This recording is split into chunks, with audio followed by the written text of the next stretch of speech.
بسم آب وولد ومنفس قدوس أحدو أملاك آمين. يتبارك እግዚአብሔር أملاك أبوينا لذاب صغنا اسكزاتي ساعات قدمو خلو لعلو خلو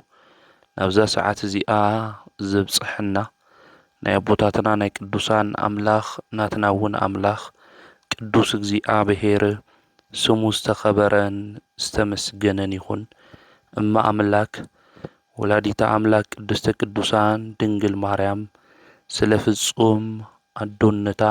ስለ ፍጹም ክብራ ክብርን ምስጋናን ይብጻሕያ። ከምኡ እውን ቅዱሳን አቦታትና ቅዱሳን አዴታትና ብዝተወሃቦም ክብሪ መጠን ኩሉ ምስጋና ይብጻሕዮም። ኣብ ዝተፈላለየ ዓለም ኮይንኩም እዚ መንፈሳዊ ሚድያ እዚ እትከታተሉ ስድራ እግዚአብሔር ኣብ መስቀል ተሰቂሉ ፍጹም ዝኾነ ሰላሙ ብዝሃበና ብኢየሱስ ክርስቶስ ፍጹም ሰላም ከመይ ትጸንሑ ከመይ ትኾኑ ሰላም እግዚአብሔር ምስ ኩላትኩም ይኹን። እንኳዕ ንሊቀ መላእክት ቅዱስ ሚካኤል ክብረ በዓል ከምኡ እውን ብለሙዓንቲ ቃና ዘገሊላ ዓመታዊ ክብረ በዓል እዩ። ኣምላኽና ቅዱስ እግዚአብሔር ናብዚ በዓል እዚ ብጥዕናን ብዕድመን ብሰላምን ስለ ዘብጽሕና ክብርን ምስጋናን ንኣምላኽና ቅዱስ እግዚአብሔር ይኹን። ወልሻዕ ዕለት 12 በኦርቶዶክሳዊት ተዋህዶ ቤተ ክርስቲያን ናይ ሊቀ መላእክት ናይ ቅዱስ ሚካኤል ዓመታዊ ወርሓዊ በዓል ንገብር ኢና። ብፍላይ ጥሪ 12 ድማ ኣብ ድርሳን ቅዱስ ሚካኤል ክናነብብ እንተለና ሓደ ተኣምራዊ ዝኾነ ዝተፈጸመ ታሪክ ንረክብ ኢና። እዚ መልአክ እዚ በብሉይ ኪዳን ኮነ ብሓዱሽ ኪዳን ንዝነበሩ ንእግዚአብሔር ንዝፈርሑ ኣምላኾም ቅዱስ እግዚአብሔር ንዛኽብሩ ኩሉ ኣብ ዘለውዎ ቦታን ስፍራን ተረኺቡ ካብ መከራ ኩሉ ዘውፅእ ናይ እግዚአብሔር መልአክ እዩ። ቅዱስ ሚካኤል ኣብ ድርሳኑ ከናንብቦ እንተለና ሓደ በዓል ጸጋ መኮንንና ከምኡ ድማ ሓንቲ ድኻ ሰበይቲ ከም ዝነበሩ ኣብዚ ድርሳኑ ይነግረና እዩ። እዛ ድኻ ሰበይቲ እዚኣ ሹማ መን ምዃኑ የተጻሓፈይ ነገር ግን ብሰማይ መላእክቲ ሹማ ዝተፈለጠት ቃል ኪዳና ድማ ዘጽንዐት በብወርሑ ድማ ናይ ቅዱስ ሚካኤል ዝኽሪ እትገብር ዝነበረት ኣዶ እያ። እዛ ኣዶ እዚኣ ህፃን ቆልዓ ነይርዋ እዩ። እዚ በዓል ጸጋ ሰብኣይ መኮንን ድማ ዓብይ ዝኾነ ሕርሻ ነይርዎ እዩ። እዛ ናይ ቅዱስ ሚካኤል ዝኽሪ እትገብር ጽኑዕ ቃል ኪዳን ድማ ዝነበራ ሰበይቲ ኣብ ገዝኣ ዝለሓስ ይኹን ዝጠዓም ነገር እየነበራይ። ነገር ግን ዝወደቐ ስንዳይ ክትእክብ ናፍቲ በዓል ጸጋ ዓብይ ሕርሻ ዘለዎ ቦታ እዛ ሰበይቲ እዚኣ ኸደት። ናፍቲ ሕርሻ እሱ ኸይዳ ድማ ወላዳ ብዝባና ሓዚላ ካፍቲ ዝወደቐ ካብ ዓውዲ ስንዳይ ክትእክብ እንተላ እዚ በዓል ጸጋ እዚ ክፉእ መኮንን እዩ ነይሩ። ካብዚ ሕርሻይ እዚ ንምንታይ ኢኺ ትእክብ ዘለኺ ኢሉ ተናገራ። ብዙሕ ሃፍቲ ዘለዎ እዩ፣ ብዙሕ ንብረት ዘለዎ እዩ። ነገር ግን ካፍቲ ዝወደቐ ተኣሪ ዘላ ሰበይቲ ዓይኑ ናብኡ ገይሩ ዝበዓል ጸጋ ንምንታይ ክትእክብ ዘለኺ በላ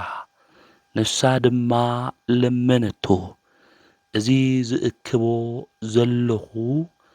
ንዓይን ንውላደይን ከምኡውን ናይ ቅዱስ ሚካኤል ዝኽሪ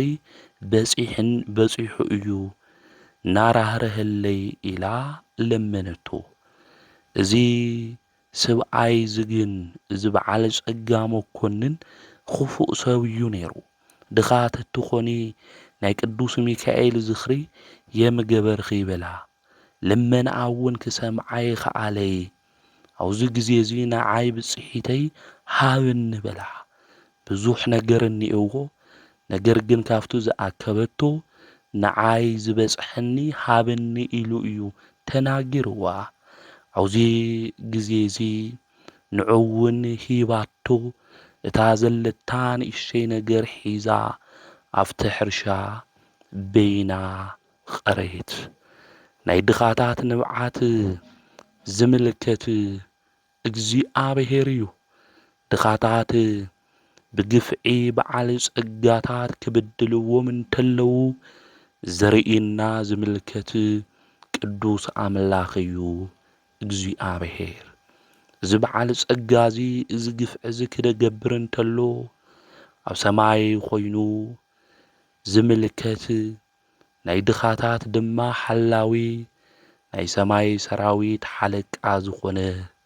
ኣብ ቅድሚ እግዚአብሔር ኩሉ ሻዕ ድማ ቅዱስ ቅዱስ ኢሉ ዘመስግን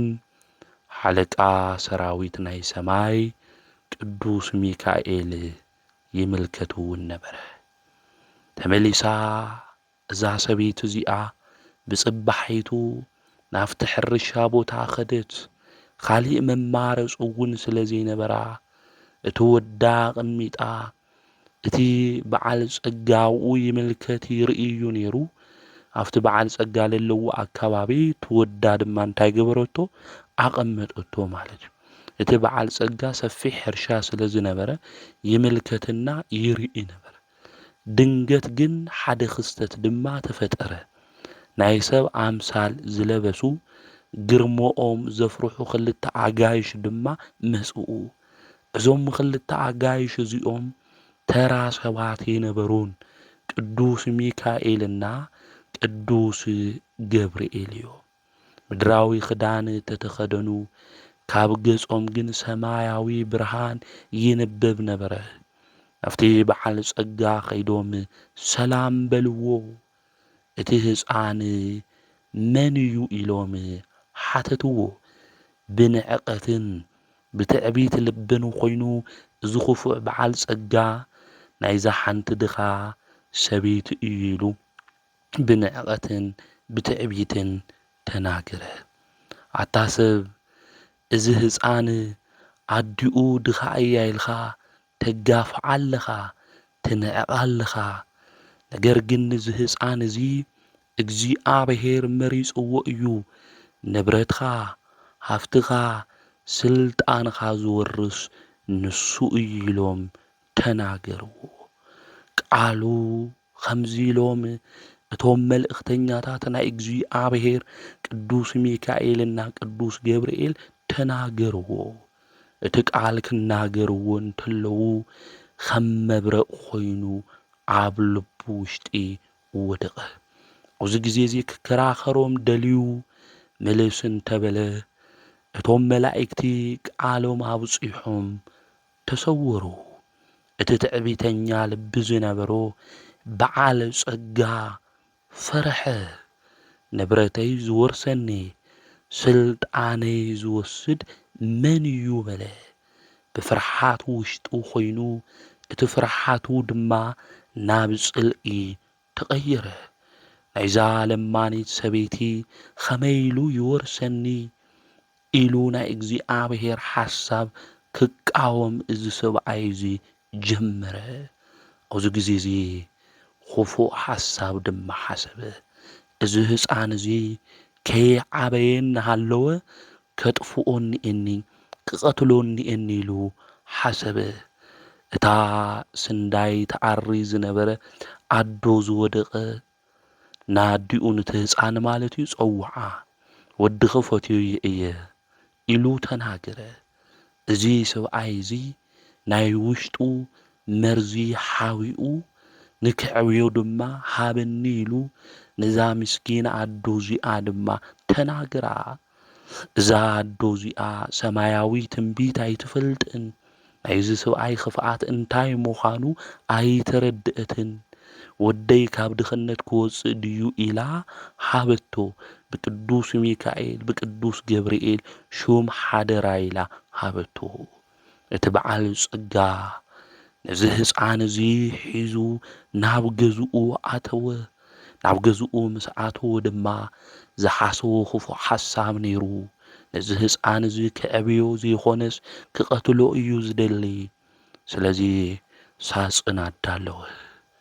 ሳፅን ኣዳልዩ ድማ ከምዘይረብሕ ኣቕሓ ኣልዒሉ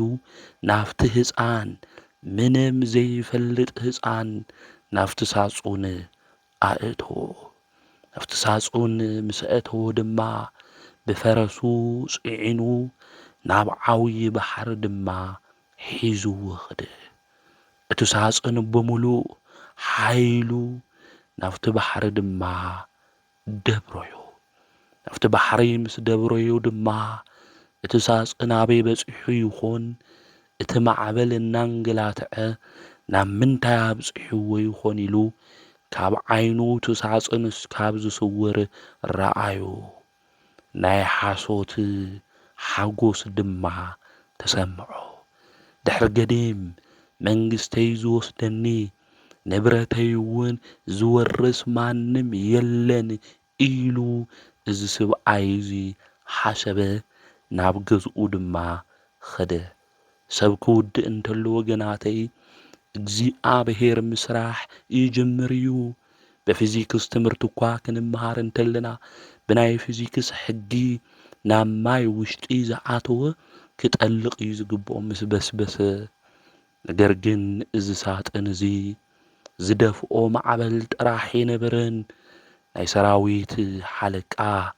ካብ ሰማይ ሰማያት ድማ ዝተልኣኸ ናይ ኩልና ድማ ሓላዊ ዝኾነ ቅዱስ ሚካኤል ክንፉ ዘርጊሑ ኣብቲ ሳጹን ውሽጢ ንዘሎ ህፃን ይሕልዎ ነይሩ እዩ። እቲ በዓል ጸጋ ንሞት ዛዳለዎ ሳጥን እግዚኣብሔር ድማ ንሰናይ ገበሮ። ሙሴ ኣብ ዓባይ ባሕሪ ብቕርፊት ዘንሳፍፍ ኣምላኽ ሕዚ ድማ ንትወድድኻ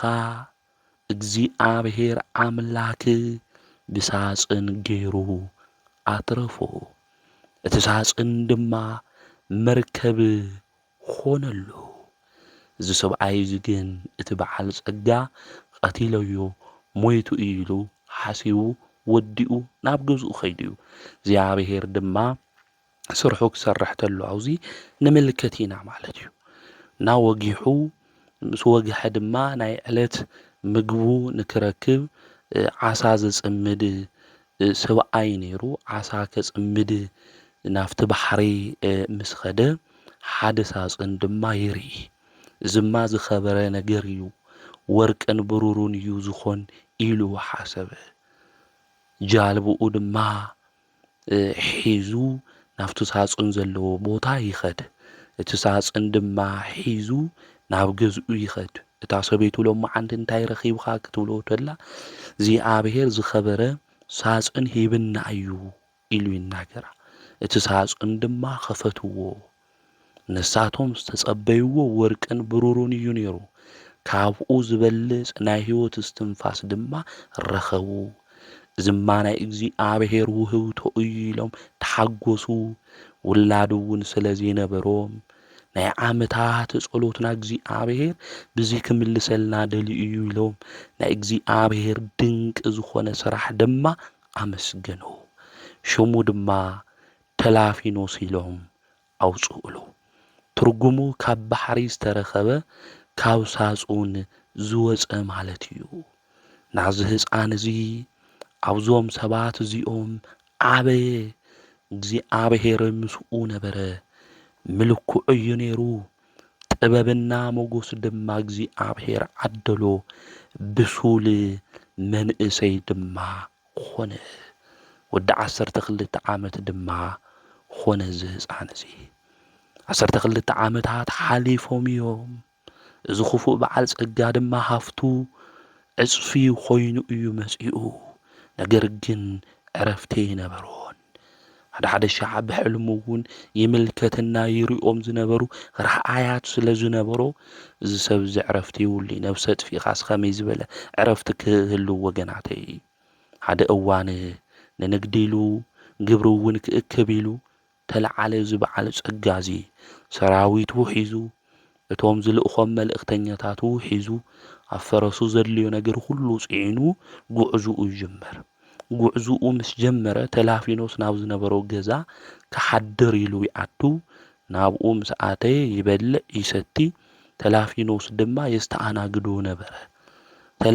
ተላፊኖስ ኢሎም ክጽውዕዎ እንተለዉ ድማ እዚ በዓል ጸጋ ኽፉእ በዓል ጸጋ ይሰምዕ። ስለዚ ኣብዚ ግዜ እዚ ህረመት ልቡ ብሓይሊ ክወቅዕ ጀመረ። ውሽጡ ሰላም ድማ ክህቦ ይኽኣለ።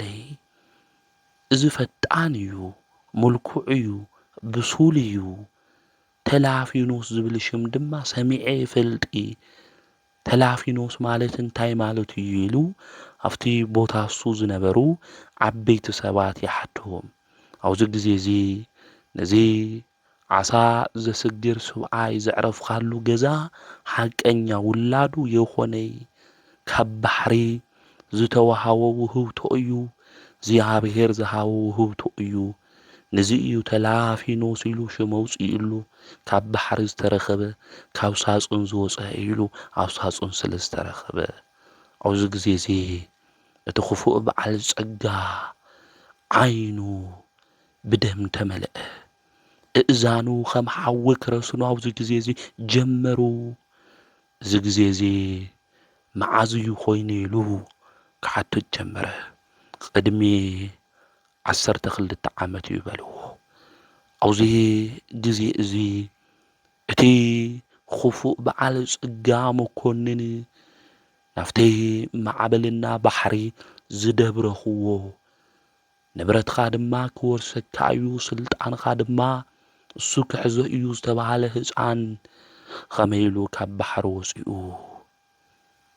ኸመይ ኢሉ እቲ ማዕበል ሓሊፍዎ ኸመይ ኢሉ ዝኹሉ ነገር ኾይኑ ኢሉ ክሓስብ ጀመረ። ናይ ቅድሚ 12 ዓመት ዝነበረ ሕማሙ ቁስሉ ድማ ክለዓል ጀመረ። ገጹ ድማ ብሓዘን ተሸፈነ።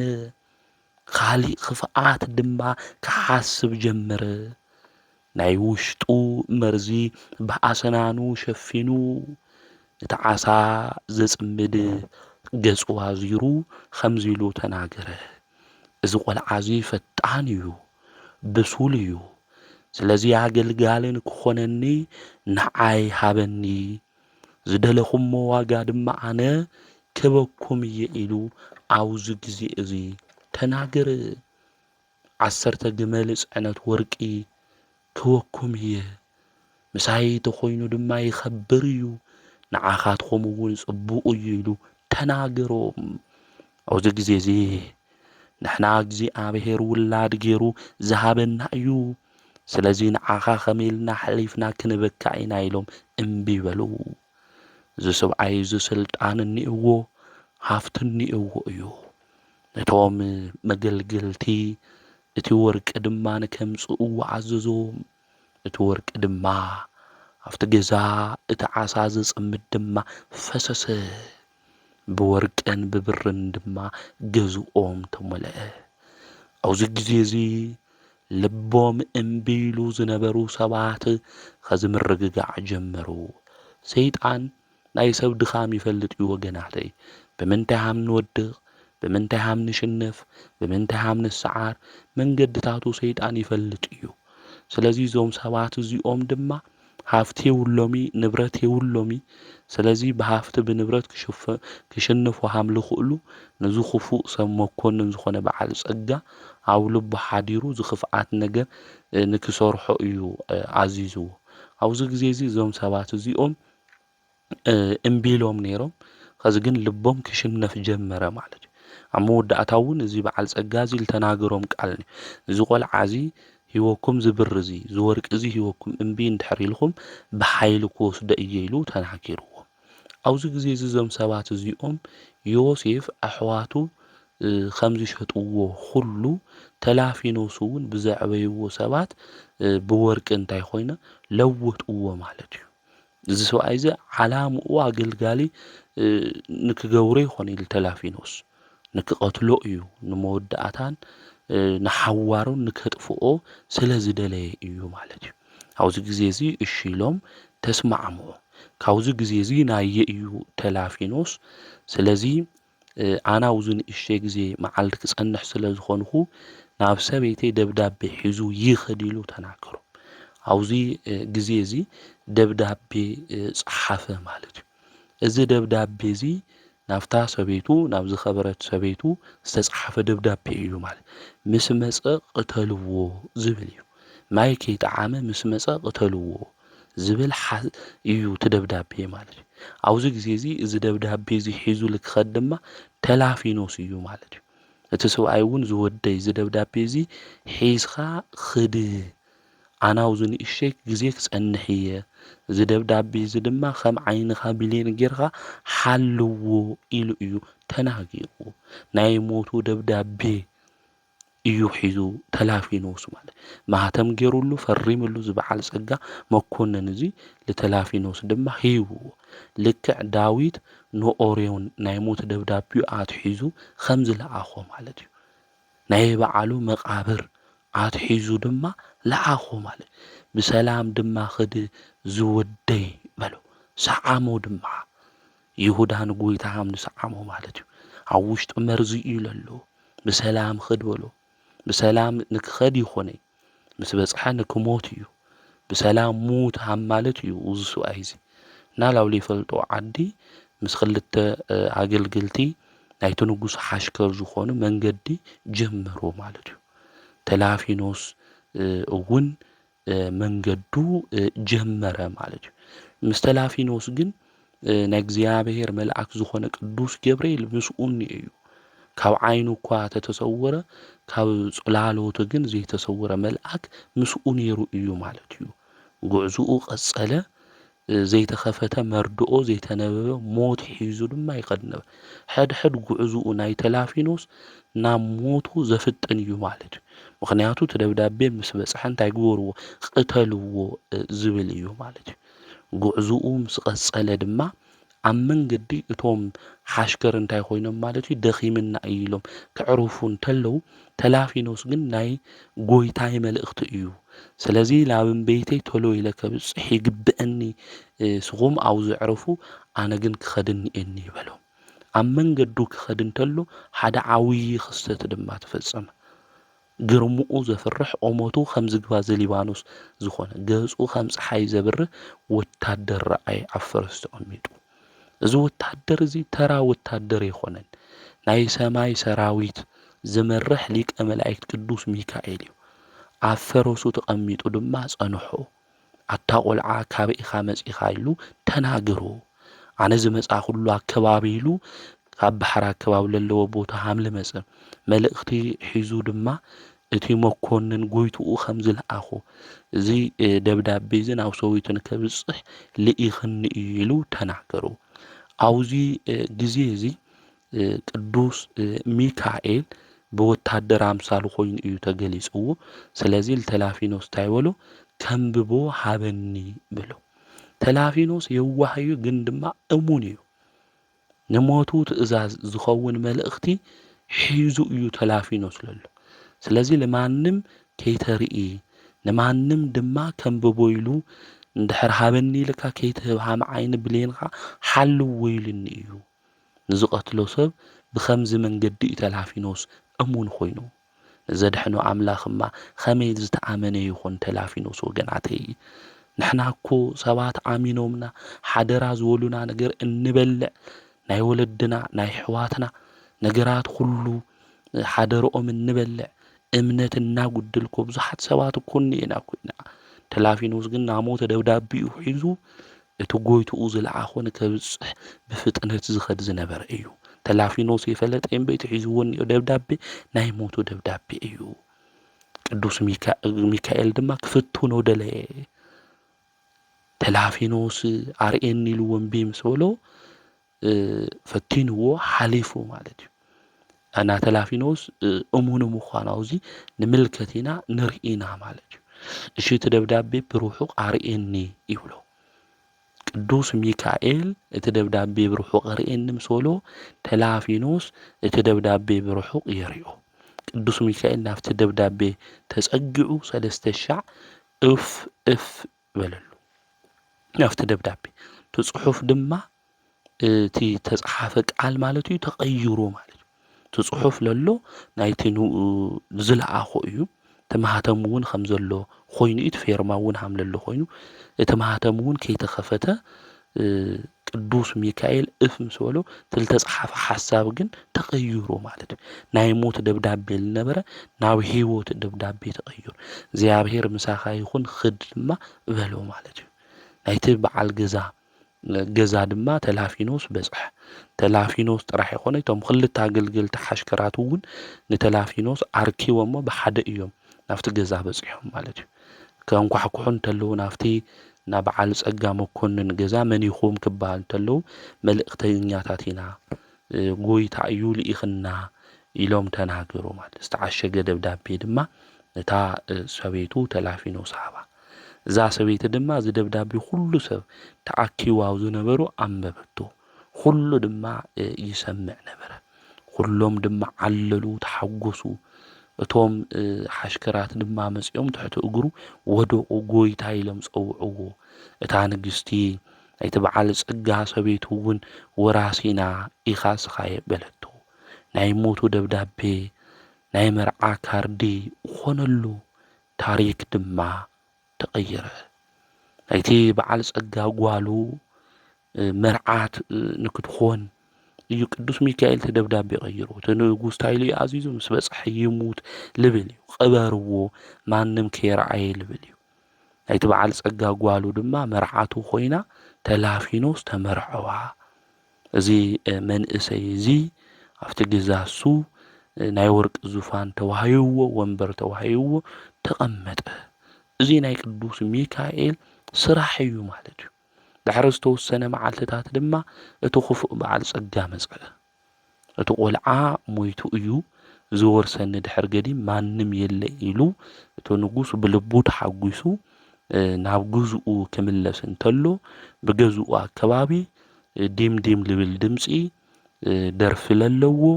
ይሰምዕ ማለት እዩ መርዓቱ ገይሩ ማለት አውዚ ግዜ እዚ እቲ ንጉስ ታዩ ዘሎ አነ ቀተልዎ ኢለ እየ ተናጊረ ታዩ ዝኾን ዘሎ ኢሉ እቲ ንጉስ ይሓስብ ናብ ገዝኡ ከኣትው እንተሎ እንኳዕ ደስ በለካ ይብልዎ ኩሎም ሰባት ተላፊኖስ ብክብሪ ድማ ተቐሚጡ ይርኦ ማለት እዩ አውዚ ግዜ እዚ እቲ ክፉእ በዓል ጸጋ ነገራት ሁሉ ተቀያይሩ ታዩ ዝኾን ዘሎ ኢሉ ገሪምዎ ማለት እዩ እታ ሰበይቱ እውን መጺኣ እቲ ዝኣዘዝኻኒ ትእዛዝ ፈጺመ እየ ትብሎ እንታይ ለዲ ዓዚዘ ተወረቐት ምጽኣ ተሪኡ እቲ ወረቐት ተቐቢሉ ከንብብ እንተሎ ቀተልዎ ዝብል አንግስዎ ልብል ናብ ህይወት ድማ ተቀይሩ ናይ መርዓ ካርዱ ኮይኑ ድማ እቲ ናይ ሞት ደብዳቤ እዚ ክፉእ ሰብኣይ እዚ ይረኽቦ ማለት እዩ እቲ ደብዳቤ ተማህተም ናይ እዩ ፌርማ ናይ እዩ ጽሑፍ ናይ እዩ ተሓሳብ ግን ተቀይሩ እዩ ማለት ናቱ ሰብኣይ ወደቀ እቲ ሰብኣይ ምስ ወደቀ ብለይቲ ማለት እዩ ደቂሱ እንተሎ ደንጊጹ ይወድዩ ምክንያቱ ከመይ ኢሉ ኾን ዘሎ ኢሉ ማለት እዩ ኣብ ገዝኡ ምስ ደቀሰ ለይቲ ገዝኡ ብብርሃን ተመለአ ቅዱስ ሚካኤል ድማ ተገሊጹ አታ ሰብኣይ ስማዕ አነ ናይ ልዑል እግዚአብሔር ሓይሉ ዝግለጸኒ ተፈጥሮ ይውን ካብ ሓዉ ዝኾነ ናይ ሰራዊት ሓለቃ ሚካኤል እየ ካብ ህፃንነቱ ጀሚረ ዝሓለውኽዎ አነ እየ ተላፊኖስ ማለት ካብ ባሕሪ እውን ዘውጻኽዎ ተላኢኻ አነ እየ ናይ ሞት ደብዳቤ ናብ ህይወት ዝቀየርኹ አነ እየ ኢሉ ተናገሮ ጎይታዬ መሐረኒ ይብል ዝሰብኣይ ብራእይ ማለት እዩ ብሕልሙ ቅዱስ ሚካኤል እግዚአብሔር ንሳኻ ይደሊ እዩ ስለዚ ኣብ ልዕሊ ድኻ ግፍዒ ብዙሕ ጌርካ ኢኻ ግፍዒ ንዝገብሩ ሰባት ድማ እግዚኣብሔር ይቐጽዖም እዩ ፍርዲ ድማ ይህብ ኢሉ ተናገሮ ንዓኻ ግን እግዚኣብሔር ዕድል ሂብካ እዩ ኣፍታ ዝተገለጽናላ ኣነን ቅዱስ ገብርኤልን ቤተ ክርስቲያን ስራሕ ተላፊኖስ ኣኽብሮ ኣፍትኻ እውን ንድኻታት ንቤተ ክርስቲያን ከምኡ እውን ንተላፊኖስ ሃቦ እግዚኣብሔር ዝንድሕር ጌርካ ክምሕረካ ይበሎ እቲ ክፉእ በዓል ጸጋ ዝረአይ ዝምስራየ ልቡ ተሰበረ ንተላፊኖስ ንድኻታት ንቤተ ክርስቲያን ድማ ሃፍቶ ሃበ ቤተ ክርስቲያን እውን ኣስሪሑ ናይታ ቤተ ክርስቲያን እሳ ድማ ሓላው ኾነ እዚ በዓል ጸጋ እዚ እቲ ናብ ባሕሪ ተደብሩ ዝነበረ ህፃን ተላፊኖስ ነጊሱ ንብዙሓት ድማ ኣቦ ኾነ እዚ በዓል ጸጋ እዚ ብንስሓ ተመሊሱ ብምስጋና ብንስሓ ኮይኑ ዘመኑ ሁሉ ድማ ወዲኡ እዩ ማለት እዩ ስለዚ ቅዱስ ሚካኤል ኣብ ነገራቱ ሁሉ ለተላፊኖስ ዘዕበዩ ከምኡ እውን ኣብ መወዳእታ ክነግስ ዝገበሮ ናይ መላእክቲ ሓለቃ ምዃኑ ኣብዚያው ድርሳን ጥሪ 12 ቅዱስ ሚካኤል ዝገበሮ ተኣምር ነንብብ ኢና ማለት እዩ ናተላፊኖስ ታሪክ ክንምልከት እንተለና ኣብ ሕድሕድ ህይወትና ሃም ተላፊኖስ ዝበለ ህይወት እኒእና እዩ ማለት እዩ ተላፊኖስ እቲ ንጉስ ሁሉ ነገር እኒእዎ ስልጣን እኒእዎ ገንዘብ እኒእዎ ሁሉ ነገር እኒእዎ ይሙት ኢሉ እውን ደብዳቤ ጽሒፉ እዩ ናይ ተላፊኖስ ዕድል ናዩ ዕፃ ህይወቱ ሁሉ ብስሄሩኡ ከጥፎኦ እዩ ደልዩ ነይሩ ዝበዓል ጸጋ እዚ ግን ክኾን ይኽእል ናይ ሰብ ዕድል ዝውሰን ብጸለእቲ ሴራ ዘይኾነስ ብፈጣሪ ምሕረት ብፈጣሪ ቸርነት ምዃኑ ምፍላጥ ምርዳ የድሊ እዩ ማለት እዩ ብህይወትና እኮ ሃም ተላፊኖስ እኮ ለተጻሓፈ ደብዳቤ እኮ ክህልወና ሰብ ዘይረብሒ ኢሎም ሰባት ናይ ውድቀትና ደብዳቤ እኮ ጽሒፎም ክኾኑ ይኽእሉ እዮም ናይ ሕክምና ወረቐት ክህልወና ይኽእል ኣይትድሕኑ ኢሉ ተባሃለ ሕማም ክህልወና ይኽእል እዩ ነገር ግን ናይ ተላፊኖስ ኣምላኽ ክሕዝ እውን ኣሎ እዩ ማለት እዩ ትማሊን ተላፊኖስ ናብ ሞቱ ደብዳቤና ኣብ ህይወት መልአክ ኩሉ ኢኹ ኣምል ቀየሮ ሁሉ ናይ ሞት ደብዳቤና ናይ ክፍኣት ደብዳቤና ናብ ህይወት ዝቕየር ኣምላኽ ሃምለሎ ክንፈልጥ ክንርዳእ ይግብአና ቅዱስ ሚካኤል ኣብ መንገዲ ተላፊኖስ ረኺብዎ ሞቱ ናብ ሽሞት ቀይሩል ንዓና እውን ናይ ሞትና ናይ ክፍኣትና ናይ ውርደትና ደብዳቤ ኣምላኽና ቅዱስ እግዚአብሔር ናብ በረከት ናብ ጤዕና ንክቕይረልና ናይ ኣምላኽና ናይ እግዚአብሔር ቅዱስ ፍቃድ ይኹነን ጸልእትና ዘዳለውዎ ጉድጓድ ብዙሕ ክህሊ ይኽእል ኣምላኽና ግን ንዓና መሳልን የዳለው እዩ ማለት እዩ ስለዚ ቅዱስ ሚካኤል ንተላፊኖስ ተራዲእዎ ሓጊዝዎ እዩ ማለት እዩ ንዓና እውን ቅዱስ ሚካኤል ናይ እግዚአብሔር መልአክ ምሳና ኮይኑ ካብ መከራ ካብ ፈተና ሁሉ ንከድሕነና ንኣምላኽና ናይ እግዚአብሔር ቅዱስ ፍቃድ ይኹነልና ብቅዱስ ሚካኤል ቃል ኪዳን ዝኣምን ብቅዱስ ሚካኤል ድማ ኣቦይ ቅዱስ ሚካኤል መጽኢኻ ኣድሕነን ዝብል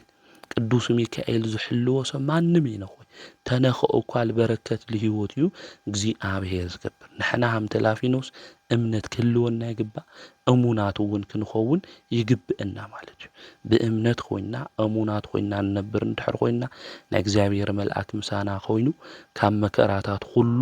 ከም ዘናግፈና ክንፈልጥና ክንርዳእ ይግብአና ናይ ቅዱስ ሚካኤል ተራዳኢነት ኣማላድነት ምስ ኩልና ህዝበ ክርስቲያን ንክኾን ንኣምላኽና ናይ እግዚአብሔር ቅዱስ ፍቃድ ይኹነልና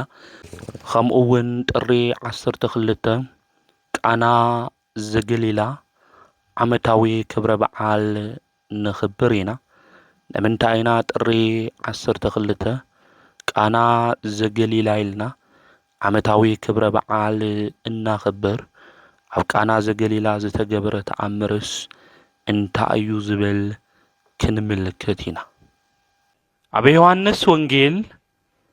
ምዕራፍ 2 ቁጽሪ 1 ክንምልከት እንተለና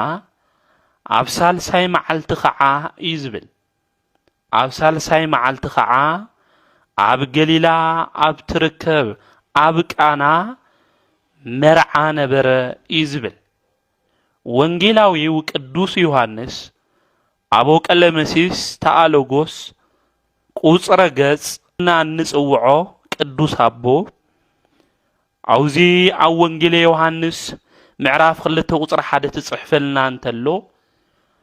دحري سالساي معالتي عب قليلا كانا مرعا خمز نبرأيو زنقرنا قدم سالساي معالتي انتاي نيرو اندحري لنا قويتانا مدحانينا إيسوس كريستوس بأدا يوهانس ولد زكارياس مستطمغة تليوا على تلي حدرة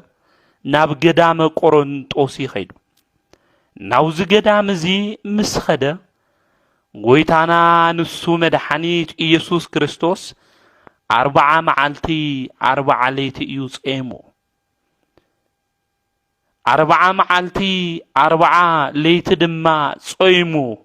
نعنا أرأيا مسخونة مدحانيت نسو إيسوس كريستوس تمليسو دما نافتا زنبرلا بوتا نازريت قليلا 5 مصحف قدوس ينقرنا ايو قويتانا مدحانينا إيسوس كريستوس كاب دبر قرنطوس مسمص مبل سالساي معالتي عبك أنا قليلا دما كبكا ويم مرعا 5 نبرة مصحف قدوس ينقرنا ناونجيلاوي قدوس يوحنس عب سالساي معالتي إلو زناقرو زلو قويتانا مدحاننا إيسوس كريستوس كاب دبر قرنطوس دحري ممصؤ مالتيو عبك أنا زقليلا زنبرة مرعا انت جزيئو معاز إيو اندحريلنا يكاتيت عسراي سلستي 5 فلت يكاتيت عسراي سلستي دما صومو دادي ويم عاويو صوم انبلو ناي قويتانا مدحانينا إيسوس كريستوس زركبلو اوان جزيئو عب صوم جزي دما حاقوس دستا سلزيل ليك اونت بيتا كريستيان قدوسانا أبوتاتنا يكاتيت عسراي سلستي زنبرا تأمر زقبرلو قويتانا مدحانينا إيسوس كريستوس ليكاون تبيتا كريستيان لمن تامس إمو مالتيو لاب ترع 10 تامس إمو مغنياتو عب حزن جزي دستا سلزيل خمؤون عبك أنا زقليلا زتقبر تأمر ما إيونا وين تغيرو نام ماي بعال دما مس ماي بعال تمكت كخون اني او إلهم بزوم خلطة مغنياتات زيهم ليكاون تبيتا كريستيان ازي بعال زي تقرع 10 كخون 5 لو عزيزهم نايم سلز خونا أرثوذكساوي توهادو بيتا كريستيان نزي مسارات بمقباريا تقرع 10 اتاخبرو ناونجيلاوي قدوس يوحنس ابسال ساي معالتخ عايلو زناغرو زلو غويتانا مدحانينا إيسوس كريستوس كاب قدامو قرنطوس مستملسها مبل سالساي معالتي عب قليلا اتركب عبك أنا مرعى نبرة انو إيسوس وين عبقو نبرج وانجيلاوي قدوس يوحنس تصحف انتلو انو إيسوس كريستوس عبقو نبرت إيوزبل عم مصحف قدوس كنا نبب انتلنا انو إيسوس كريستوس إلو زصحفه ونجيلاوي قدوس يوحنس يو اما أملاك ولاديت أملاك قدست قدوسان دنجل مريم ملاك برهان قدوس جبريل كبسرع انتلو ناب حانت دنجل نام مريم 5 لأخ ايو لقواس وانجيل زنقرنا نجرجن مدحاني زخونه نسو إيسوس كريستوس مس ولدت قدست قدوسان دنجل مريم ولاديت أملاك اما أملاك تبايل ايا تسوع ودا ناي سلام نغوس تبحال انتلو نسادما ناي سلام نغوس زولدت عدو انو تبحال نسو أملاك تبحال انتلو نسا ولاديت أملاك تبحال سلازخونه قدوس أبونا يوحنس تنقرنا انتلو ناي إيسوس كريستوس انوون عبقو نبرت إيسوس وين مسدك أمزامرتو نابت مرعات عدمو نبرة دنجل مريم نا إيسوس كريستوس عدو أفت مرعا نبرت دنجل مريم ترح يكونتن أفت مرعا نيرا خمؤون مدحانيت زخونه نسو ጎይታና መድኃኒና ኢየሱስ ክርስቶስ እውን አፍቲ መርዓ ምስ ደቀ መዛሙርቱ ነበረ ንምንታዩ እዚ ናይ ቃና ዘገሊላ መርዓ ኣብ መጽሐፍ ቅዱስ ተጻሒፉ ኣብ መጽሐፍ ቅዱስ ክፍሊ ሓድሽ ኪዳን ኣብ ሓድሽ ኪዳን ክፍሊ ድማ ኣብ ወንጌል ሕልፊሉ ካብ ወንጌል ድማ ኣብ ዮሐንስ ወንጌል ንምንታይ ተጻሒፉ ቅዱስ ዮሐንስ እዚ ታሪክ እዚ ንምንታይ ኣቕሚጥልና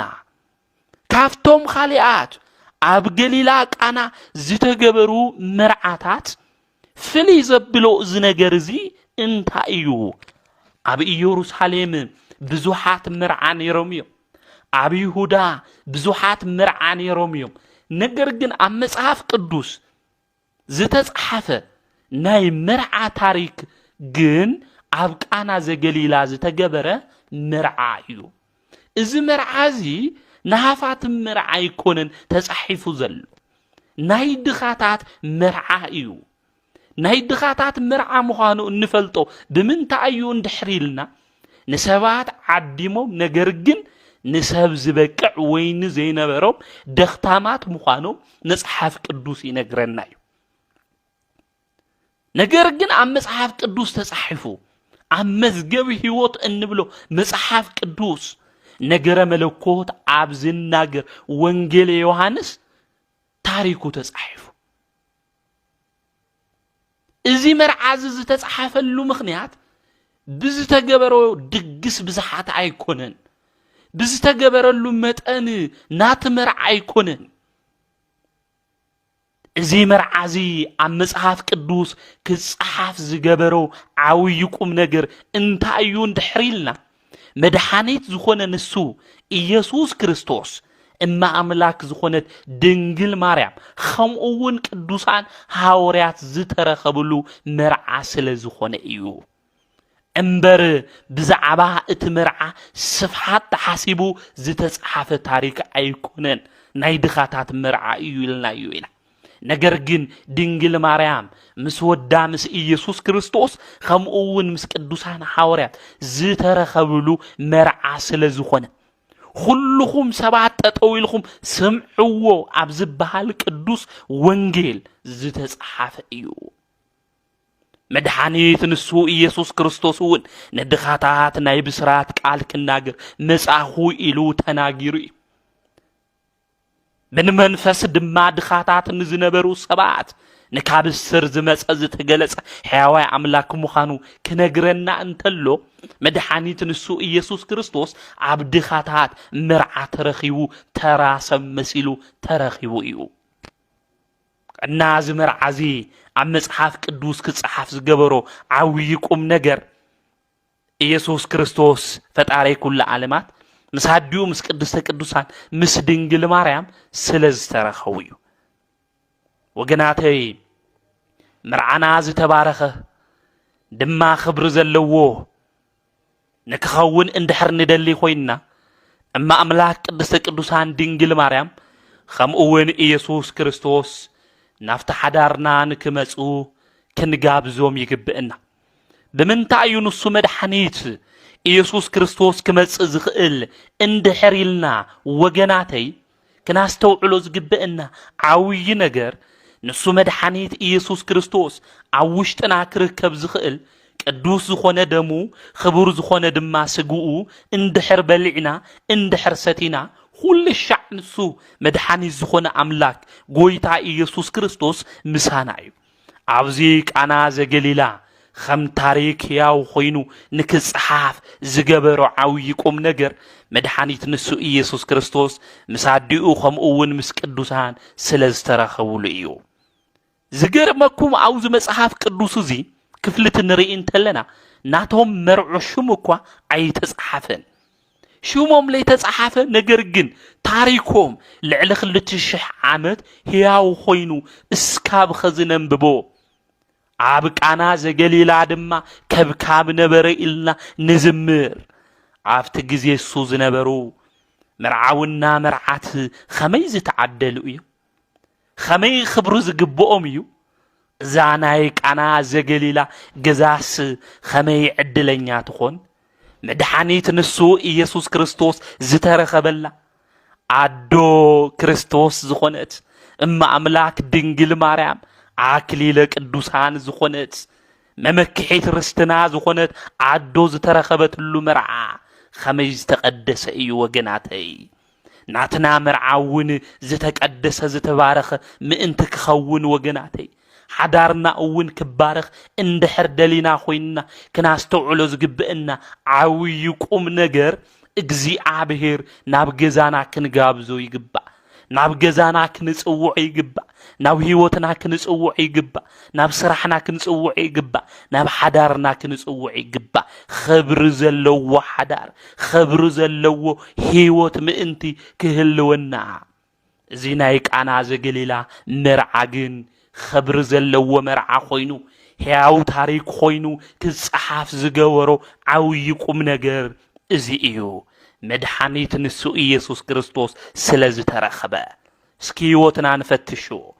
አባና ልብ ውሽጢ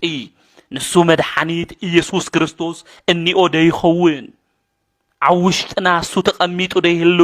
ቃና ዘገሊላ አብ ገሊላ እትርከብ ንእሽተይ መንደርያ ነገደ አሴር ድማ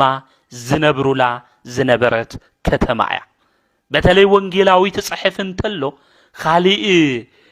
قانا زبحال روبا سلازلو ነገር ግን አብ ገሊላ ዝርከብ ቃና ኢሉ በደንቢት ቦታ ምን ምዃኑ ነጽሮ አቅሚጥልና እዩ እና ነገደ አሴር ይኖብሩላ አብ ዝነበሩ ናይ ድኻታት ከተማ ድማ ተባሂላ አብ ትጽዋዕ ቦታ መድኃኒት ንሱ ኢየሱስ ክርስቶስ ምሳድዩ ቅድስተ ቅዱሳን ድንግል ማርያም መርዓት ዓዲሞም ድማ መጽኡ አፍት መርዓ ሰብና በልዕ ድማ እናሰቴ አብ ዝነበረሉ ጊዜ ወይኒ ምስተወድኦ እኖ ኢየሱስ ወይን እኮ የብለሙን እዩ በለቶ ንወዳን መድኃኒት ኢየሱስ ክርስቶስ ወይን እኮ የብለሙን እቲ ወይኒ ምውድኡ ፈሊጣ ድማ ተረዲአ ንወዳን ኢየሱስ ክርስቶስ ወይን እኮ የብለሙን እዩ በለቶ ንድንግል ማርያም መጺኡ ወይን ወዲና ኢና ንወድ ኸድማ ንገርልና ዝበላ ሰብየለን ብዝተዋሃዋ ጸጋ ወይኒ ኸምዝ ወድኡ ድንግል ማርያም ፈለጠት እምበር ምኽንያቱ ንሳ ምልእተ ጸጋያ ናይ እግዚአብሔር ጸጋ ዝመልአ እግዚአብሔር ምስለች እግዚአብሔር ምሳኺ እዩ ተባሂሉ ዝተነገረላ መንፈስ ቅዱስ ድማ ዝጽልላ እግዚአብሔር ምስአ ዝኾነ ቅድስተ ቅዱሳን ድንግል ማርያም ስለዝኾነት አፍቲ ዳስ አብ ደገ ከፊላ አውሽጢ አውጓዳ ዘሎ ወይኒ ኸምዝ ተወድአ ንወዳን ኢየሱስ ክርስቶስ ነገረቶ ወይኒ ወዲና ኢና ኢሉ ዝሓተታ የለን ናይ ዶኩማስ ዘመድ የለን ናታ መርዓት ዘመድ የለን ማንም ንድንግል ማርያም መጺኡ ዝለመና ዝሓተታ የለን ንሳ ግን በመንፈስ ቅዱስ መነጸር ብዝተዋሃዋ ጸጋ ኾይና ድንግል ማርያም አብ ደገ ኾይና ናይ ውሽጥ ዝጎደለ ገመና ተመልከተት አብ ውሽጥ ዝጎደለ ጉድለት ድማ ረአየት ስለዝኾነ ንወዳን ኢየሱስ ክርስቶስ ወይን እኮ የብለሙን ኢላ ነገረቶ በህይወትና ዘመን ንሕና ዘየስተውዕልናዩ ዝጎደለና ነገር ብዙሕኒ እዩ ንሕና ልከና አስተውዕሎ ንኽእሊና ወገናተይ አይ ጎደለናን ምሳና ድማ እኒ እዩ ንብል ንኾን ንኽእሊና እማ አምላክ ቅድስተ ቅዱሳን ድንግል ማርያም እውን ወይን ዝወድኡ አይመሰሎሙን ነሮም እቶም ሰባት ወይን ኸም ዝወድኡ ተመልኪታ ግን የብሎሙን ኢላ ለወዳ ነገረቶ ንሕና እውን በህይወት ዘመንና ሁሉ ጎዶለና ተሊፈለጥና አብ እንክሊል ህይወት አብ ተስፋ ምቁራጽ አብ ጸልማት ድማ እንደክም ወደይ ወይን እኮ የብሎሙን ኢላ ድንግል ማርያም ንወዳን ኢየሱስ ክርስቶስ ንክትልምነልና ንአምላኽና እግዚአብሔር ቅዱስ ፍቃድ ይሁንልና ቅድስተ ቅዱሳን ድንግል ማርያም ንወዳ ሓተተቶ ኢየሱስ ድማ አትሰበይት ምሳኺ እንታይ አለኒ በላ ጎይታና ንሱ መድኃኒት ኢየሱስ ክርስቶስ አትሰበይት ኢሉ ንድንግል ማርያም ጸውዓ የዋሃን ዝኾኑ ናይ መጽሐፍ ቅዱስ ትርጉም ዘይተረድኦም ትናገሩ እንተለው ክብሪ ምስጋና ንኣምላኽና ንእግዚአብሔር ይኹን እሞ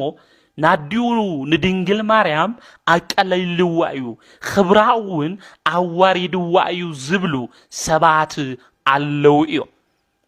ንድንግል ማርያም ክብሪ አዋሪድዋ ይትንብል እንተለና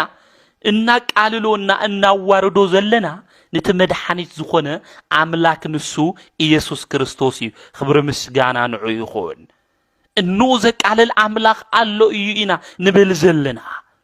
እንኡ ኣብ ቅድሚ ሰባት ዘዋረደ ፈጣሪ እዩ ዘሎ ኢና ንብል ዘለና አቦኻና እነኻ አኽብር አዲኡ ዘያኽብር ድማ ሞት ይግብኦ ኢሉ ትእዛዝ ዝሃበ አምላክ አማልክት ናይ ነገስታት ሁሉ ንጉስ ናይ ነቢያት ሁሉ አምላክ ናይ ቅዱሳን ሁሉ አምላክ ዝኾነ መድኃኒት ንሱ ወልደ ዋህድ ኢየሱስ ክርስቶስ ከምኡ ክብል ይኽእል ዶ እንኡ ዘቃልል አምላክስ አለና ዶ አንተ ሰበይቲ ኢሉ ዝጽዋዕ ዘሎ በመጽሐፍ ቅዱስ ምስጢር በመጽሐፍ ቅዱስ ንባብ ትርጉሙ እንታይ እዩ ናይ ክብሪ ድዩ ወይስ ናይ ምቅላል እዩ እንታይ ከስለ ዝበለት እዩ ንድንግል ማርያም ከቃልላ ዝኽእል 30 ዘመን ሙሉእ እኮ ናድኡ ንቅድስተ ቅዱሳን ንድንግል ማርያም ማያም ጸለይ ትብሎ እንተላ አምጽኢላ እዩ እንጨት ስበረለይ ትብሎ ተላ ሰይሩ ብንፋስ አውታር ገይሩ ሒዝላ መጽ እዩ ንንኡ ንቅድስተ ቅዱሳን ንድንግል ማርያም ዝበለቶ ሁሉ እናት አዘዘ ዘዓበየ ወዳ ኢየሱስ ክርስቶስ ኸዝ ኸመይሉ እዩ ከዋርዳ ኣብ ቅድሚ ሰባት ድማ ከቃልላ ዝኽእል ዝልቢልና ክናስተውዕሎ ይዝግብአና አትሰበይቲ ኢሉ ምንጋሩ በመጽሐፍ ቅዱስ ቋንቋ መልሱ እንታይ እዩ ኣብ ኦሪት ዘፍጥረት ምዕራፍ 3 ክናነብብ ተለና ናይ እግዚአብሔር ቃል ከምዚ ይዝብል በተለይ ሰይጣን ዲያብሎስ ብተበን ተመሲሉ ናቦና አዳም ከምኡውን ናዴና ሔዋን ምሳስሐቶም እግዚአብሔር ድማ ፍርድ ክህብ እንተሎ ኣብ ኦሪት ዘፍጥረት ምዕራፍ 3 ቁጥር 15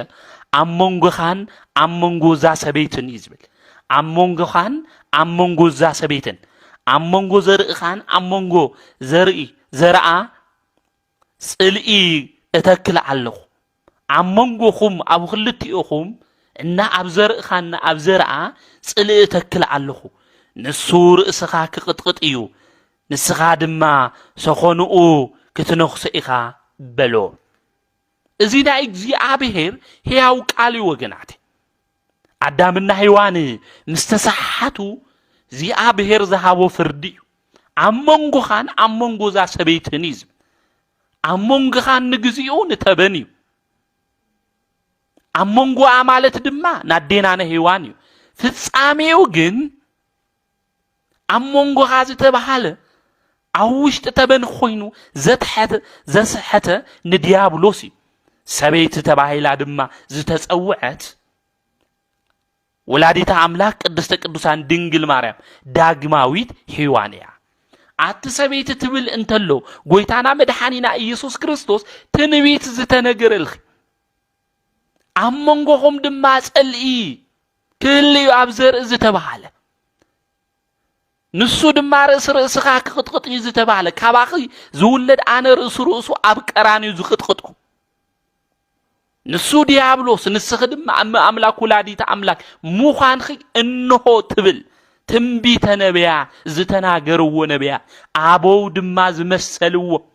አነ ድማ ዝተናገርኽዎ ሚስጥራዊ ቃል እንሆ ክፍጸም እታ ሰበይቲ ንስኺ ኢኺ ትብል እንተለይ እታ ሰበይቲ መን ኢኺ ንስኺ ትብል እቲ ግዜ ምስ በጽሐ ካብ ሰበይቲ ተወለደኩ ኢሉ ሐዋርያው ቅዱስ ጳውሎስ ኣብ ገላትያን 4:4 ከናንብብ እንተለና እቲ ግዜ ምስ በጽሐ ካብ ሰበይቲ እንታይ ኾነ ተወለደ እቲ ግዜ ምስ በጽሐ ዝበለው 5500 ዘመን ካብ ሰበይቲ ተወለደ ሰበይቲ ተባሂላ ዝተጸውዐት أقدمهم أبوتات بتنبيت زتناجر أبوون زتناجروا لا قدس قدوسان دينجل مريم إشي عفت مرعك أنا زجليلا تو خمت الصم زبلوه نقدس قدوسان دينجل مريم أقاليلوا ينبل خمت الصم زبلوه أبي يوحنس ونجيل معرف خلته أقاليلوا ينبل أبي يوحنس ونجيل معرف 19 قصري إسرائيل شد الشيكنا نبب انتلنا مدحانيت نسو إيسوس كريستوس أمسكال مستسقل أسرع مسكال زبالو أمسكال خوينو قويتانا مدحانينا إيسوس كريستوس زتناقرهم شو عتا قالات علو كافتهم شو عتا قالات اتحاد نوا ولدشي ونيا أمك لبل أب وانجيل يوحنس معرف 19 قصري إسرائيل شد الشيك اسكاب إسرائيل شو عتين رخو نا إجزي أبيهر قاليو عت سبيتي إنه الدخبلة مدحانيت نسو إيسوس كريستوس عمسكل تسقيلو إنها اللو نقدستك الدوسان ندنجل مريم عت سبيتي إلو سوعا عمكرؤو عب حزنو عب چنقو بنايو مكرا بنايو حزن عب تساقي زلا عديو قدستك الدوسان دنجل مريم عت سبيتي إلو سوعا إن أتسبيتي الخامسة ناي مكلال قوانقوا عيكونن ناي مورات قوانقوا عيكونن خميليو بنايو حزن بنايو مكرا معنا طوا زق أسأل زلو قص عدما بحزن تشفينو زلو خبد عدما بحزن قصيلو زلو عديو قدسك قدسان دنجل مريم عم مسكال خوينو نسو مدحانيت إيسوس كريستوس كك على لازخل أبي يوحنس ونجيل معرف خلت عتسبيتي إلو صوعوا مكلالي الشين بلو نساتهم 5 بلو جنت حق الصايكونه أبي يوحنس ونجيل معرف 19 قطر إسرائيل شد الشيء زلس عتسبيتي إنه دخت بلتلو إيسوس كريستوس إنه تقطع عديو إنه ورد عديو خام أدينا كنترجم النخل تمسحف قدوساوي عندم تأزدي كمل سلنا زخل أيكونن عتسبيتي إنه الدخي بلا ويتانا مدحانينا إيسوس كريستوس ناتو مكرا سكيات حدقا بلو ناديون قدستك قدوسان دنجل مريم خندايناي 5 حنزلن لا خندايناي فقر 5 لو زقلص إيو عتسبيتي مالت ناي خبري ناي فقري عنقاقرايو عم مصحف قدوسون ويتانا مدحانينا إيسوس كريستوس أبي يوحنس ونجيل معراف خلته خم أول معراف 19 عتسبيتي إلو سوي وايو أبونا أدم هيوان كاو قدنو مستفترت أوريزة فترت كان ببنتلنا كاو قدنو مستفترت سبيتي إلو سوي واين هيوان سبيت مالتو سجاي كاب سجاي عزم تخدمو كعزمي ترخيوي سلا زخونه ناي خبر شمخي سبيتك تبحالني اكي مالت إن سبيتي إلخا مصوع ناي خبر شمي قويتانا مدحانينا إيسوس كريستوس ناديون قدست قدوسان دنجل مريم زصوع أبونا أدم أون كاو غدنون زتفترت نيوان زصوع لا زخبر شم مخانو كنفلط كنردو يغبئنا ነገር ግን አትሰበይቲ ኢሉ አቃሊልዋ እትዝለም መነቶ ድማ አይተቀበላን ወይንኮ ወዲኦም እዩ እዝኮ ካሊ ነገር እኮ ይሆነ ዘቁጣ ይሆነ ወይንኮ ወዲኦም እዩ ኢላ ድንግል ማርያም ታይግብረ ተናገረን ሓደ ሰብኮ ጫማ ወዲእየ እንድሕሪልዎ ላቡ ሓደ ቆልዓ ታይ ማለት እዩ ጫማ ግዘእለይ ማለት ወይንኮ የብሎሚ ማለት እኮ ወይን ተወዲኡ እዩ ስለለኾነ ንስኻ ገባሬ ተአምር ልገብር ምዃኑ ነገራት ድማ ይቀይር ምዃኑ ንሰባት ድማ ካብ ሕፍረቶም ከውግዶም ዝኽእል አምላክ ምዃኑ ስለትፈልጥ ጎደሎ ዝመልእ አምላክ ምዃኑ ስለትፈልጥ ንወዳነ ኢየሱስ ክርስቶስ ወይንኮ የብሎምን ኢላ ድንግል ማርያም ለመን አፍተ ጊዜ እሱ አትሰበይቲ ኢሉ ጎይታና መድኃኒና ኢየሱስ ክርስቶስ ጸዋዕ አትሰበይቲ ማለት ስጋይ ካብ ስጋኺ ዓጽመይ ድማ ካብ ዓጽምኺ እዩ ማለት እዩ አዳም ሔዋን እቲ ዓጽምኺ ካባይ እቲ ስጋኺ ካባይ ኢሉ ከም ዝተናገረ ሁሉ ሰበይቲ ማለት ድማ እቲ أنا زوسدخو سجا يسوع كريستوس كاباخي تعزمون كاباخي مالت مساخي انتاي لني مساخي انتاي إن مالت نقطع وين مناي مقلالك على أيقونة أبو قدامي مسعاف نجست معرف 10 شوعات قطر 10 شوعات كنا نببت لنا إن رخو ناي مسعاف قدوس تاريخ له بتلي أفت زمن السوز نبرو سبات أوت كملوخو انتلو نجزي أبيهر مملاخ حديقوم دما خالي عملوخوت كفصمو انتلو ناي جزي أبيهر نبي زنبرة أبونا قدوس إلياس سخا زناب نزنب خالو تزناب زنب خالو ما يناستيو سخا توصا ፀሓይ ድማ ኣብሲላ እናመገበቶም ንዓኻ ምምላኽ ሓዲጎም እዮም ስለዝኾነ ማይ ክታዝንብ የብልኻ ኣብዚ ምድሪ ኢሉ እግዚአብሔር ለእግዚአብሔር ከምኡ ኢሉ እቲ ነብይ ተናገረ እቲ ነብይ እግዚአብሔር ከምኡ ኢሉ ተናገር እንተሎ እግዚአብሔር ድማ ንነቢያት ንቅዱሳኑ ይሰምዕ እዩ ቁሩ ምስዓቶም ቀረባ እግዚአብሔር أذنون نابك الدوسانيو يسمعوميو خمس تبهالة مزمور داويس እግዚአብሔር ንቅዱሳን ቀረባዩ أذنون نايوم نجر كله يسمعي خمس تبهالة كله إذا نبي يستناجرو سمعوا እግዚአብሔር نسلست عامتين شدش ورحن عمري زنابي زنبل سلازخونا عم مدر عويت أميت نبر عمريت عويت أميت دمّا خونا عوض جزيزين نابكتما تخدن تلو نبي እግዚአብሔር إلياس لبلعني كدو إلو نزاسبيت حتى نزاسبيت كحتى انتلو بلني اشتي حروج لني تحروج السا بحدا غيرنا بلعنا نموت إلى تناجرت عاوز جزي إزي نبي እግዚአብሔር إلياس نفتا سبيت الساعاتيو اتزنبرا حروج عبركيتو مالت كبزح غيرو اتازيتن ايش يزنبرتون كتبزح غيرو ቅዱሳን አቦታትና ዝሁና ጨርቅ ገንዘብ የለ ግን ለለናን እሺ ነገር ግን አብርኪቶም ከምዝህቡና ክንፈልጥ ክንርዳ ይግበና ምክንያቱ ጸጋ እግዚአብሔር አብልዕልየ እናዝ ቅዱስ እዚ ነብይ እዚ ናብ ገዛ አምስ ተወቶ በረከተ እግዚአብሔር ረክበ ንሕናውና እግዚአብሔር በረከት ክንረክብ እንድሕር ኮይና ቅዱሳን ናብ ገዛና ክንጽውዖም ይግበን ንጻዲቁ አምና አረጋው ክንጽውዖም ይግበን ንጻዲቁ ገብረ መንፈስ ቅዱስ ክንጽውዖም ይግበን እና ቅዱሳን አቦታትና ናብ ገዛና ንከአቱ ክንጽውዖም ናቶም በረከት ድማ አብልዕሌና ምእንት ክፈሰስ እና እዚ ነብይ እግዚአብሔር እዚ ናፍቲ ገዛሶ መበለት ዝነበረ ሰቤት ናብ ገዛ አምስዓተው ንሓደ መዓልተ ይኾን ኢላቶ ዝነበረት ሕሩጭ አብርኪቱ ን ሽድሽተ ወርሕ ሙሉ ክምገብዎ ኮይኑ ድሕሪ ሽድሽተ ወርሕ ግን ሓደ ታሪክ ተፈጽም ተወዳ ሓሚሙ ክሞት ወለ عاوز جزيزي ناي እግዚአብሔር ሰበለቱ ንምንታይ ናይ እግዚአብሔር ሰቢላ ጸዊዓቱ እንድሕሪልና እትዝነበረ ሕሩጭ እትዝጎደላ ጉድለት ካብ እግዚአብሔር ለሚኑ ጸጋ እግዚአብሔር ድማ ሓዲርዎ አብርኪቱ ከምዝ መግባ ስለትፈልጥ እንታይ ወለቶ ናይ እግዚአብሔር ሰቢላ ንኤልያስ ጸውዕቱ ነብይ ናይ እግዚአብሔር ሰቢላ ጸዊዓ ድማ ምሳኻስ እንታይ ንእኒ ሓጢአተይ ንክትነግረኒ ወደይ ድማ ንክመውት ትገብር ኢላ አውዝ ግዜ ምሳኻ እንታይ ንእኒ ኢላተና ምሳኻ ታይጸምኒ ምሳኻ ታይክርክርኒ ዝብል እና ክንርድዎ ዝግበና መጽሐፍ ቅዱስ ብናተና ቋንቋ ይሆነን ተጻሒፉ በተለይ ሐዲስ ኪዳን ዝተጻሓፈ ብግሪክ ቋንቋ መብዛሕቲኦም ንሐዲስ ኪዳን መጽሐፍት ዝተጻሓፉ ብግሪክ ቋንቋ ጎይታና መድኃኒትና ኢየሱስ ክርስቶስ በአረማይክ ቋንቋ ያምሂሩ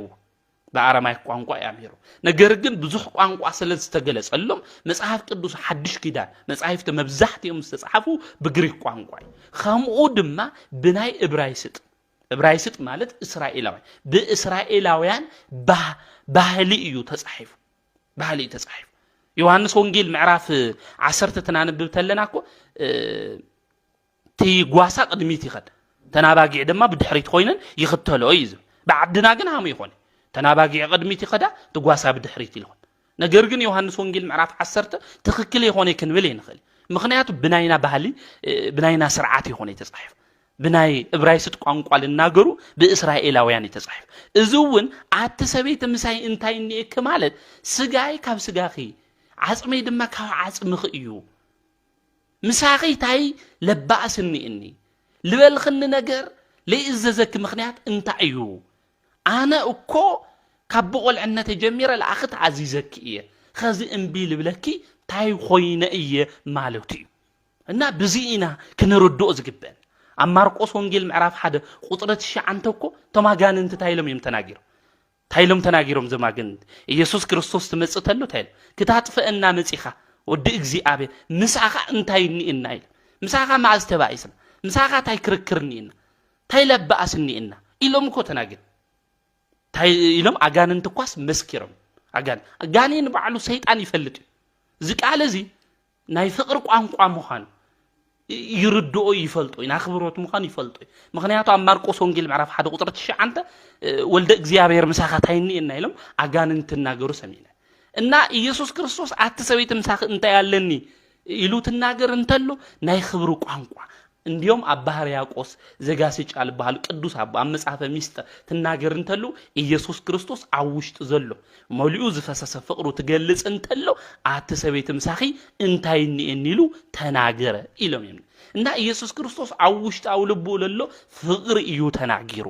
አውሽጥ ለሎ ፍቅሪ አውሽጥ ለሎ አኽብሮት ላዲዩ ለቅድስተ ቅዱሳን ድንግል ማርያም ኢየሱስ ክርስቶስ ተናጊሩ እና ብዚኢና ክንርድኦ ዝግበና በመጽሐፍ ቅዱሳዊ ቋንቋ በደንብ ጌርና ክንርድኦ ይግበን ጊዜ እኮ ገና አይበጽሐን በላ ጎይታና መድኃና ኢየሱስ ክርስቶስ ጊዜ ገና አይበጽሐን ይሉ ተናገረ ልኑ ለቅድስተ ማርያም ድንግል ማርያም እንድሕራ ዋሪድዋ ነይሩ ና ክብራ አነጋግራ ና ፍቅራ አነጋግራ ካብለ ይኾን ነይሩ ጊዜ ገና አይበጽሐን ይሉ አይምተናገረ ጊዜ ገና አይበጽሐን ማለት ወይኔ የውሎም ተወዲ ይላ ረረተሊና ቅድስተ ቅዱሳን እማ አምላክ ድንግል ማርያም ተናገር እንተላ ተወይኒ ካባጋን ጭልጥ ይሉ አይተወደይ እንይው እዩ ንእሽተይ ክሕንቆቅ ይግቦ ክውዳ ይግቦ ክጽንቀቅ ይግቦ ለይተጸንቀቀት አምር ተገይረ ምክንያቱ ልብና ኮላሊት ዝምርምር መርሚሮ ድማ ክፈልጥ ዝኽእል ማእመረ ኩሉ ዝኾነ አምላክና አቦ እግዚአብሔር ስለዝኾነ ኢየሱስ ክርስቶስ ተወይን ክውዳእኒእዎ ጊዜ ገና አይበጽሐ ኢሉ ተናገር እንተሎ ተአምር ዝገብረሉ ገና እዩ ምክንያቱ ተወይኔ ተወደይ እንደገና ሊቃውንተ ቤተ ክርስቲያን ተተርጉምዎ እንተሎ ጊዜ ገና አይበጽሐ ትብል እንተሎ ይሁዳ ገና አይመጽሐ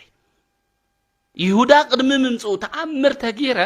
ንሱ ተአምር ትገብር እንተሎ ለአይ ፈሊኒ ተአምር ገይሩ እሱ ካብ ተአምራቱ እኳ ተፈሌን አነ ብሞቱ አቲ ሸይጠየ ኢሉ ምክንያት ምረኸበ ነይሩ ነዚኦም ክልተ ምክንያታት እዚኦም ጎይታና መድኃና ኢየሱስ ክርስቶስ ጊዜ ገና አይበጽሐን ኢሉ ተናገረ እንኡ ከዓ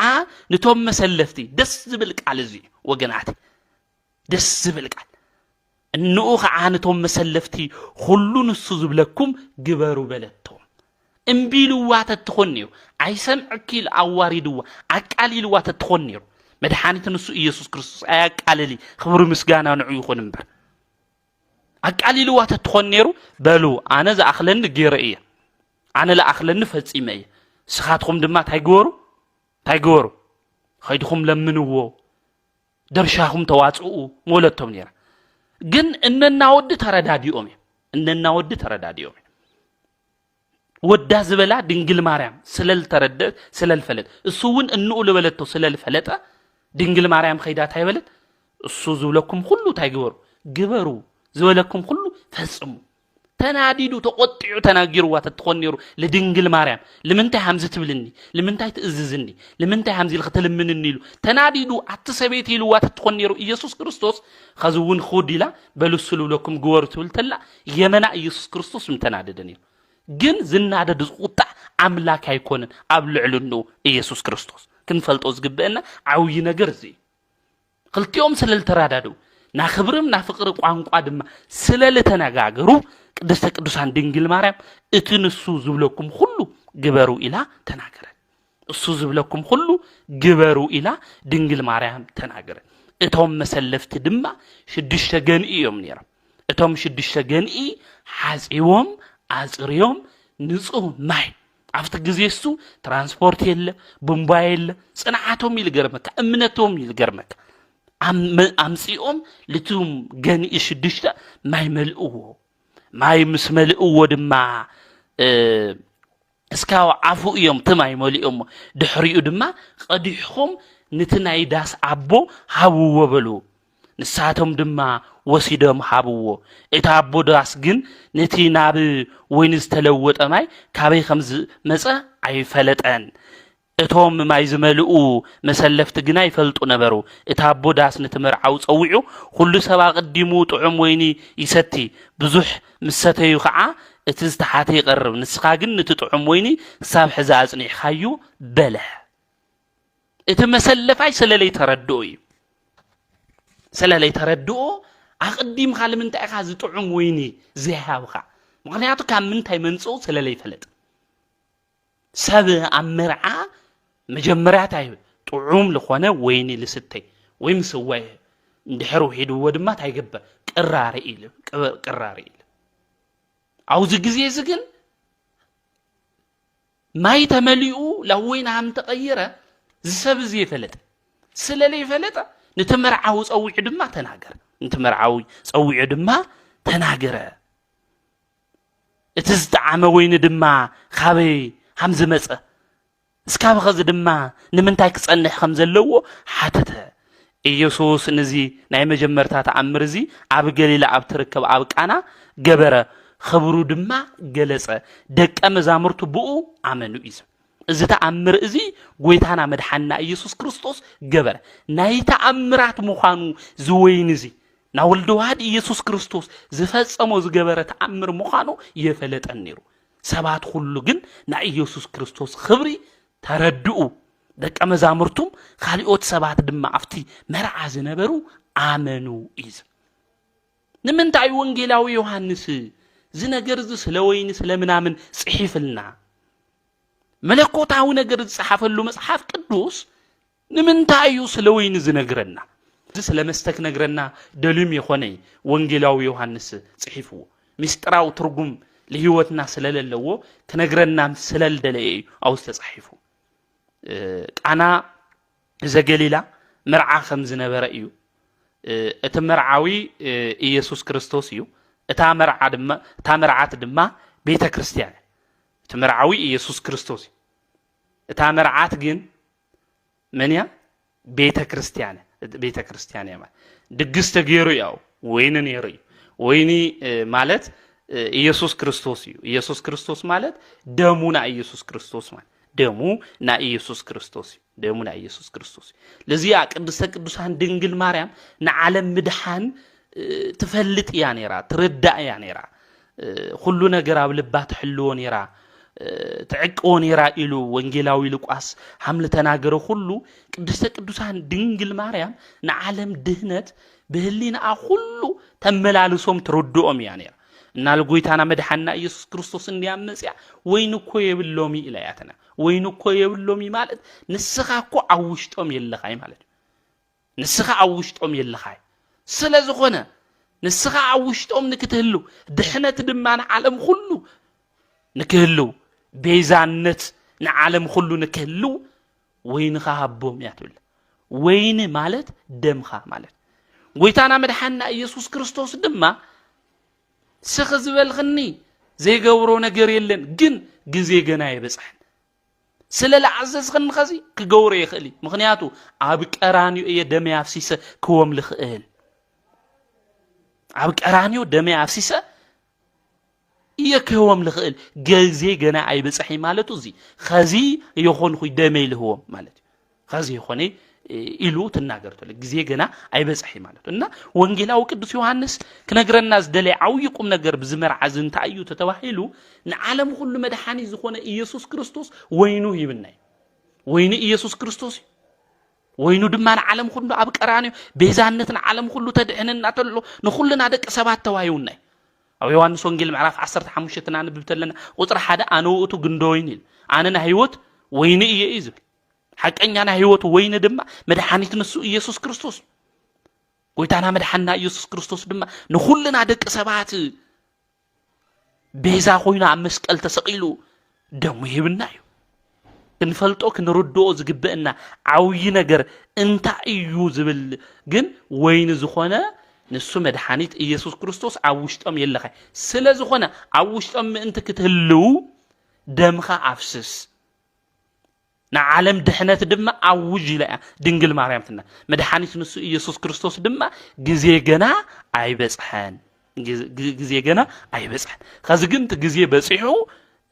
ደሙ ፈሲሱ ንዓለም ኩሉ ድሕነት ድማ ተዓውጅ እዩ ግን ኣብ ልብና ክርስቶስ እንየዶ ኣብ መስቀል ተሰቂሉ እኮ ንሱ ደሙ ኣፍሲስልና እዩ ነብሱ እኮ ይብና እኮ ምን ተለኣና ኢሉ እኮ ሞይቱ እኮ እዩ ክርስቶስ ግን ተወይኒ ዝኾነ ክርስቶስ ግን ደሙ ኣፍሲሱ ነብሱ ድማ ሂብና ሞይትልና ነገር ግን ኣብ ልብና ውሽጢ ክርስቶስ እንየዶ ኣና ዘገሊላ ብዙሕ ነገር እዩ ለምህረና ንእግዚአብሔር ክብሩ ተገለጸሉ ደቀ መዛሙርቱ ድማ ብኡ ለኣመኑሉ ስለ መርዓ ደሞ ታይ ክኾን ከም ዘለዎ ድማ ዝተማሃርናሉ ዝነግረና መለኮታዊ ምስጢራት ድማ ብዙሕ ለሓዘ ታሪክ እዩ እሞ ዘምህረና ዝገሰጸና ናይ ኣቦታትና ኣምላክ ቅዱስ እግዚአብሔር ስሙ ዝተኸበረን ዝተመስገነን ይኹን ወስብሐት ለእግዚአብሔር ወወላዲቱ ድንግል ወለመስቀሉ ክቡር